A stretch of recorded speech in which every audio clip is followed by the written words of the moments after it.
નમસ્કાર, કલમયુદ્ધ સમાચારની સાથે હું છું આપની સાથે પાયલ બામભણિયા। તો જોઈએ આજના મહત્વના સમાચારમાં। ડેડાણ પ્રાથમિક આરોગ્ય કેન્દ્રમાં 2 મેડિકલ ઓફિસર હોવા છતાં દર્દીઓ પરેશાન।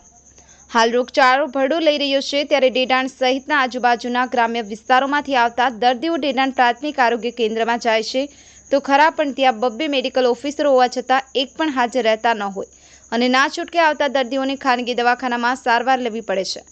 હાલ શરદી, ઉધરસ અને તાવના દર્દીઓ વધુ પડતા આવતા હોય છે અને ત્યાં પ્રાથમિક આરોગ્ય કેન્દ્રમાં ડોક્ટરો હાજર ન હોય અને દર્દીઓ દ્વારા ડોક્ટર અંગે પૂછવામાં આવે તો ત્યાં હાજર સ્ટાફ દ્વારા કેન પ્રકારના જવાબો આપવામાં આવે છે।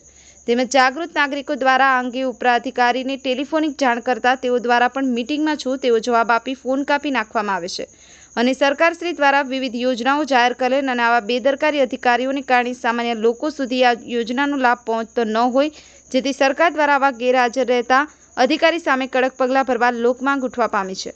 નીતા સાખટ, કલમયુદ્ધ સમાચાર, ખામ।